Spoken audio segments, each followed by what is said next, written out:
Welcome to the Real CP Show. I'm your host, CP. And today's topic, reparations that were being reduced for these particular Brussels survivors of this particular terrorness that happened 10 years ago at this airport and etc. And many of them are complaining that it's unfair. It's so unfair. But, and within Americanism and however other places, millions of Black Americans are told to get over centuries of demonic anti-Black Americanism, or what I like to call Black pain.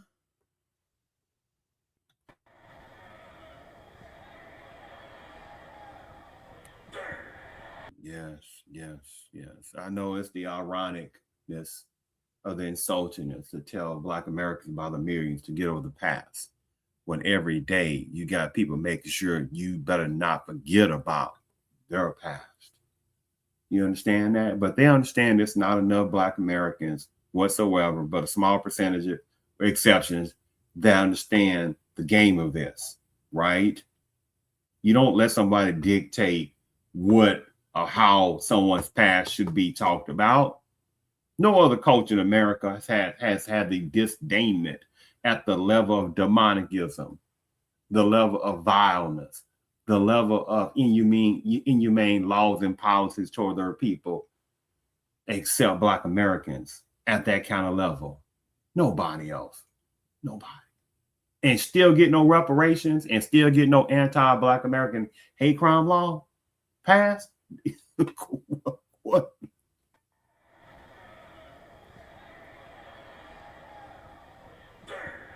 Yes. Let me go ahead and share my screen on this. Let's read just a little bit. These are not the kind of, popular type of topics, but these still are topics of importance, regardless. Because again, the hypocrisy when it's told to Black Americans collectively, and again, I'm not talking about numbers of gullible and naive ones that don't understand. You don't forget about your past because no one else does. Only a fool forgets about the past. Well, okay, but we shouldn't be stuck in the past. Go to Haiti. Go tell that to some other people that say the white man took our land. The white man took our land. You don't hear them talking about get over the past. Go tell that to what we call Joshism that says, hey, the Holocaust. Go tell however person that forget about the past. God, I mean, this dumbness of that. That there are even some people within certain parts of American Black Americanism, the ones gullible and naive, that have the stupid nerve to sit there and say that. Regurgitate some other personnel within certain parts of Panamanian culture who will sit back laughing at Negroes who talk like that. So, and some other cultures like tellers that tell that nonsense that they fled from their homeland and they couldn't fix up. That's a whole different topic. So as you see already here, it is a shock. Survivors of Brussels boomings face pension cuts 10 years ago. People who suffered life-changing injuries in the 2016 terrorist attacks are now fighting deductions in state compensation.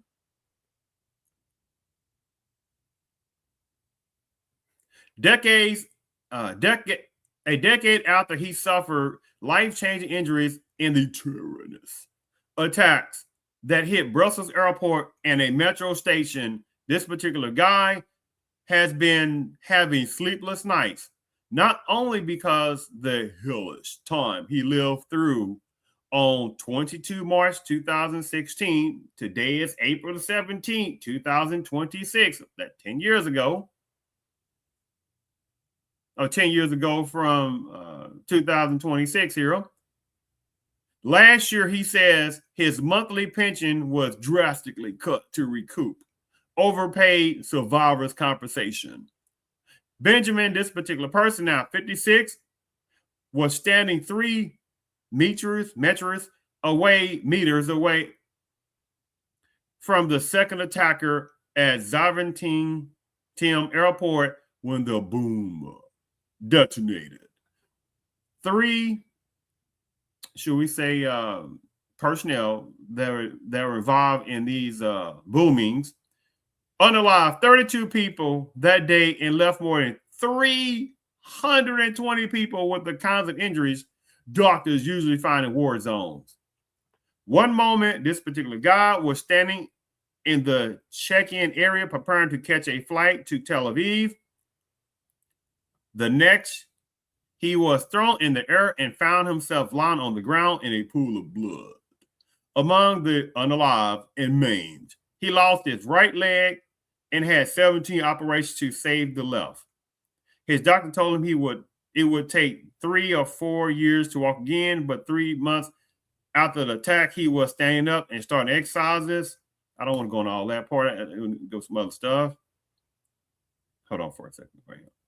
Physically, he is doing okay. He says he walks 30 to 40 minutes every day on a treadmill to keep up his strength and morale, but he cannot leave the house without medication. Sometimes I can be in the street or anywhere and I have a panic attack. It comes fast. He is prone to depression. He's not told to get over the past. That's been 10 years ago. It's time to get over it now. Despite all his efforts to rebuild his life, he is also battling administrative problems. Last July, he was informed he had received too much state compensation. His monthly pension awarded to him as a victim of a terrorist attack was cut by 70%. He says, according to the calculation, his pension income will fall by a total of, you see this already here, was 130,000 pounds to 150,000 pounds or something like that, whatever that is, and that. You see the amount. Over the long term, he described the shortfall as a debt he fears will fall to his next of kin. It was a shock, he says, because I have never hid anything that I have received. If he transitioned himself, or if he, the time when he transitions from the physical corporeal form to whichever other form or not form some people believe, the debt is there for my daughter. It's not right. It is psychological shock. I don't understand why we are able to live like this. Let me see here. A spokesperson for the Belgium Federal Pension Service said any reduction in compensation would be applied to future pension payments, and there would never be a debt recovery claim on the individual or the next of kin. The terrorist victim support group, etc., says such a person is not alone. Many victims are living in utter despair. It said in a statement last week, published before events this weekend to commemorate the 10th anniversary of the attacks. They're not told to get over the past. The state is demanding reimbursement of sums paid out over the years, plunging families into unjustifiable hardship. The situation has arisen because under a Belgian law passed in 2017, victims are not entitled to be compensated twice for the trauma. Survivors of terrorist acts are entitled to receive pension, which is subject to deductions if they have received other payments, such as Social Security or insurance payments. I'm going to stop right there. This part here, survivors of terrorist attacks are entitled to receive a pension, which is subject to deductions if they have received other payments, such as Social Security or insurance payments. So because of that, right, that other person that could control that didn't know that was going to happen. I'm just giving an example in this situation. So because of that, it happened at the airport, however, metro place, bam, whatever it is. Oh, they're entitled, those victims, to something we had no control over, but they're entitled to these reparations. But Black Americans are told every day to get over the past. To get over the past. Well, in certain numbers of personnel that have this vileness in certain parts of the economics culture. There's some politicalness as well too. Some other people, entities that have the audacity to say, well, we shouldn't have basically the sins of the father. We shouldn't pay for the sins of the father. We shouldn't be doing that. No, they never say we shouldn't be responsible for the sins of the mother like that. That's a whole different game on that. But you see how they'll say, well, you know what? I mean, we should be responsible for what happened way back then. What do you mean way back then? 250 years ago or 260 years ago, when you had Harvard columnists saying, we dare not want to be controlled by this British oppressor. You're like, but how many of you came from Britain and other places over there? I mean, that's a whole different hypocrisy in itself, right? And they became the United States of America, right? But at the same time, right? Oh my goodness, that's not forgotten. We must never forget our history. Do you understand that? Now, what's going on in 1776 toward Black Americans? Black pain of enslavement. In 1776 to 2016, right? 260 year anniversary. And celebration, yay, yay, yay. We sit there and decided to tell the British colonists, people like that, the British crown, that we will not be oppressed by them. We fought back as colonists and we formed the United States of America to fight against this oppression. What? Oh, but the oppression of stupid Negroes. Who cares? You see how it goes, right? I mean, it's almost like a brilliant fascinatingness of messed up psychological demonism. Pretend that didn't ever happen. Pretend after almost 100 years later, after 1776, you go into 1865, 1861, 1865, an example of Civil War. And after that, Black Americans still wasn't free after that. And 100 years later, after that, going to the 60s, 70s, 60s, Black Americans still fighting formal segregation. Still going to the early 21st century. There are still sundown towns going to America. I mean, it's almost like, again, I'm like,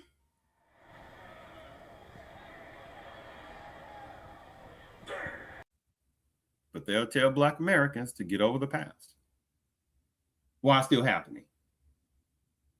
Last thing I want to then show you from the great Dr. Amos Wilson, just a few seconds of this great Black man psychologist, Black American. We must recognize then, ladies and gentlemen, that history is more than merely remembering one's past. That history is a very practical thing. Those of you in psychology, no doubt, have studied the abnormality referred to as amnesia.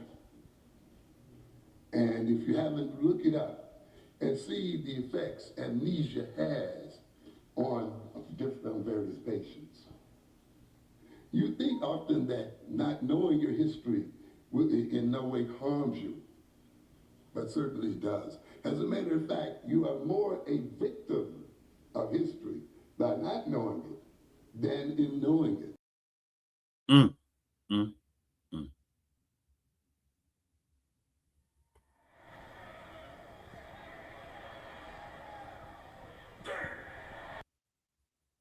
Mm, mm, mm. I thank you for tuning in